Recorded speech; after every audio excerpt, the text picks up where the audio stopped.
Dans le modèle de bord de l'atome d'hydrogène, l'électron de l'atome d'hydrogène orbite autour du noyau chargé positivement, selon donc une trajectoire circulaire à une certaine distance que je note petit r de ce noyau.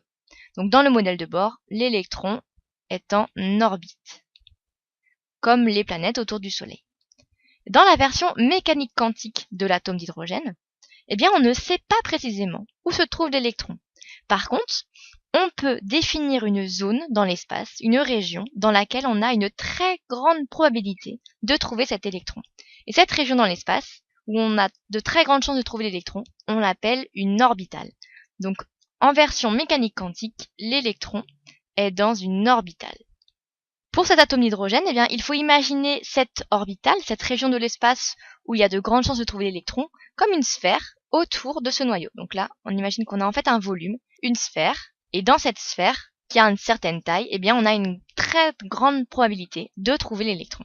On a donc ces deux versions de l'atome d'hydrogène en compétition. Le modèle de bord, il correspond à un modèle de mécanique classique, avec l'électron qui gravite, orbite autour du noyau, comme une planète autour du Soleil. Mais la mécanique quantique nous a dit qu'on ne sait pas exactement où cet électron se situe, et ce à cause du principe d'incertitude d'Heisenberg.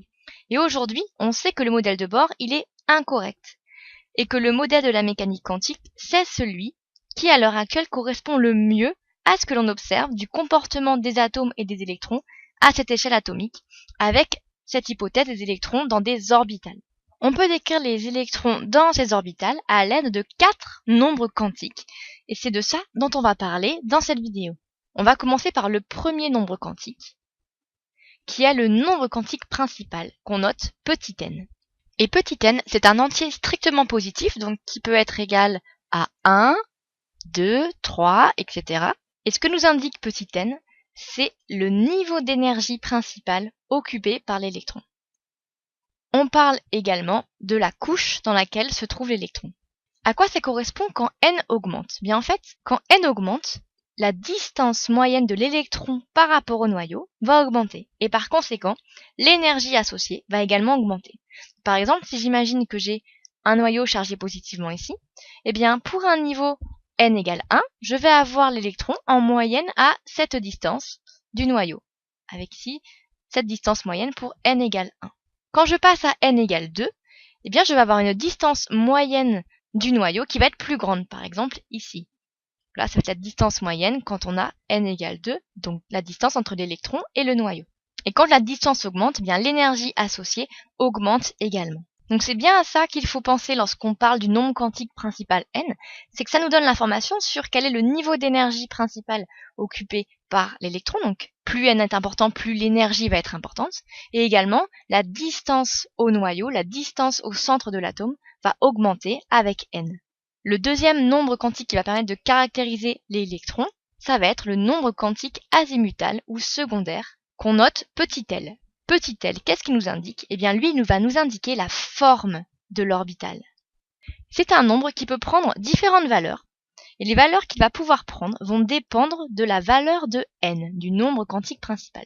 L, c'est un entier qui peut prendre la valeur de 0, de 1, etc., jusqu'à la valeur maximale de n-1. Donc par exemple, si n est égal à 1, n-1, c'est égal à 0. Donc pour L, la seule valeur possible, la seule valeur accessible, c'est 0. Dans ce cas, pour n égale 1, on a une seule valeur pour L, c'est L égale 0. Et quand L est égal à 0, l'orbitale correspondante s'appelle une orbitale S. Et les orbitales S ont des formes sphériques, comme ceci. Donc lorsque n égale 1, on a forcément L qui est égal à 0 et une orbitale S qui a la forme d'une sphère. Donc la zone de l'espace dans laquelle il est le plus probable de trouver l'électron a la forme d'une sphère. Qu'est-ce qui se passe maintenant si n est égal à 2 ? Si n est égal à 2, n-1, il vaut 1. Donc L, il peut prendre deux valeurs. Il peut toujours prendre L égale 0 et également L égale 1. On remarque d'ailleurs que du coup, le nombre de valeurs que peut prendre L est égal à n. Donc pour n égale 1, on a une valeur possible pour L. Pour n égale 2, on a deux valeurs possibles pour L. Et ça se répète pour n égale 3, 4, etc. Donc là, on a deux valeurs possibles, L égale 0 et L égale 1. On a vu que pour L égale 0, ça correspondait à une forme d'orbitale sphérique, puisqu'on a une orbitale S qui est de forme sphérique, comme ceci.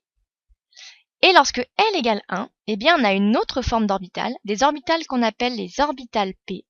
Et les orbitales P, elles ont une forme un petit peu particulière, un petit peu bizarre. C'est un petit peu difficile à dessiner pour que ce soit bien symétrique et bien joli. En fait, c'est deux lobes qui sont autour d'un même axe, voilà, comme ceci. Alors on parle de forme d'altère ou encore de sablier, pour bien se les représenter. Alors il s'agit bien d'un volume, là il faut bien imaginer que ça c'est un volume dans l'espace. On a donc cette forme particulière d'altère ou de sablier pour les orbitales P qui correspondent à un nombre quantique azimutal L égale 1. Pour une orbitale P, la zone de l'espace dans laquelle il est le plus probable de trouver l'électron correspond donc à ceci. À noter également, pour ce nombre quantique azimutal L, on peut également trouver la dénomination sous-couche. Je vais mettre entre parenthèses ici. Au même titre qu'on avait le terme de couche pour le nombre quantique principal n, eh bien on a aussi le terme de sous-couche pour désigner ce nombre quantique azimutal petit l. On va voir maintenant le troisième nombre quantique. Il s'agit du nombre quantique magnétique, qu'on note M indice L. Qu'est-ce que représente ce nombre quantique magnétique? Eh bien en fait, lui, il va nous indiquer l'orientation de l'orbital par rapport au noyau. M indice L, c'est un nombre qui peut prendre différentes valeurs, et les valeurs qu'il va pouvoir prendre vont dépendre directement de la valeur de L. M indice L, c'est un entier qui peut être négatif, et qui va avoir des valeurs comprises entre moins L, jusqu'à 0, etc., jusqu'à plus L. On va voir un exemple pour se représenter un petit peu mieux de quoi il s'agit. Par exemple, si on a une valeur de L qui est 0, pour L égale 0, par conséquent, on a une seule valeur possible pour le nombre quantique magnétique M indice L. M indice L est forcément égal à 0. Or, on a vu juste au-dessus que lorsque L est égal à 0, cela signifie qu'on a une orbitale S qui a une forme sphérique. Et si j'ai mon noyau ici avec trois axes, l'axe X, l'axe Y et l'axe Z ici, bien j'ai une seule façon d'orienter ma sphère autour de ces axes, puisque ma sphère elle a une symétrie forcément autour de ces trois axes, comme ceci. Ce qui a du sens avec le fait que ML égale 0, qu'on a une seule valeur pour ML, on a une seule façon de positionner cette sphère autour de ce noyau. Donc pour une orbitale S, j'ai L égale 0, j'ai une seule valeur pour M indice L qui vaut 0 également, puisque j'ai une sphère et que j'ai une seule orientation de cette orbitale sphérique autour du noyau. Par contre, si j'ai L qui vaut 1, quelles sont les valeurs autorisées pour mon nombre quantique magnétique? Eh bien, dans le cas de L qui vaut 1, mon nombre quantique magnétique ML, il peut prendre trois valeurs. Il peut prendre moins L, c'est-à-dire moins 1, 0 et L, 1. J'ai donc trois valeurs possibles pour mon nombre quantique magnétique, ce qui signifie qu'en fait j'ai trois orientations possibles pour les orbitales correspondantes. Et on a vu que pour L égale 1, on avait des orbitales P en forme d'altère ou de sablier. Et qu'une orbitale P, c'est en fait deux lobes qui sont centrés autour d'un même axe. J'ai trois axes autour de mon noyau ici. Donc j'ai bien trois façons de positionner mon orbitale P autour de mon noyau. Donc à nouveau, si on note les axes ici X, Y et Z, je peux par exemple dessiner mon altère le long de l'axe X comme ceci. Il faut bien s'imaginer que ça c'est un volume. Je vais essayer de faire un peu d'ombre comme ça pour qu'on voit un peu qu'il s'agit bien d'un volume. Donc là j'ai bien une orbitale, un volume en forme d'altère qui est centré sur l'axe des X.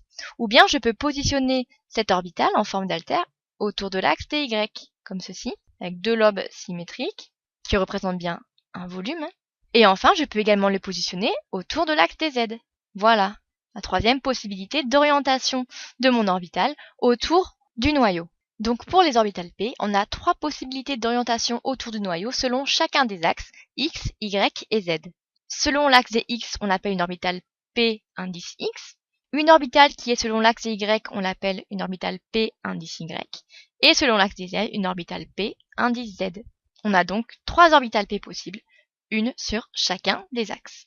Donc ce nombre quantique magnétique M indice L nous donne donc bien l'information sur l'orientation de l'orbitale et surtout sur le nombre d'orientations possibles que l'orbitale peut prendre. Le dernier nombre quantique dont on va parler, c'est le nombre quantique magnétique de spin, qu'on note M indice petit s. Alors, pour se le représenter, eh bien, on va imaginer que l'électron, que je vais représenter ici, tourne sur lui-même autour d'un axe, comme ceci. Mais il peut aussi tourner sur lui-même autour du même axe, dans l'autre sens, comme ceci. To spin, en anglais, ça veut dire tourner sur soi-même.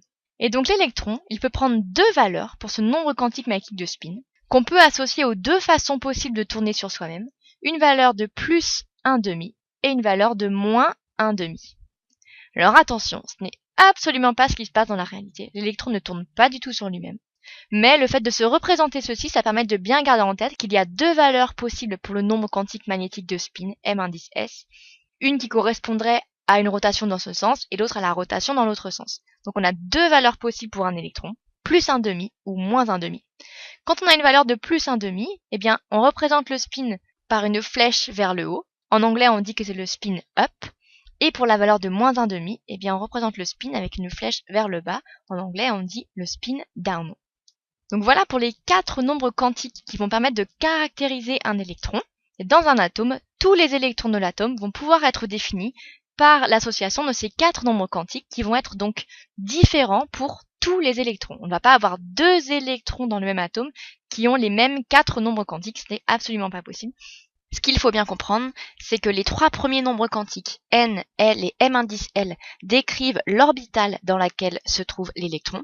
Et dans chaque orbitale, on va pouvoir trouver 2 électrons, 2 spins opposés, donc l'un avec un nombre quantique magnétique de spin m indice s de plus 1,5 et l'autre de moins 1,5.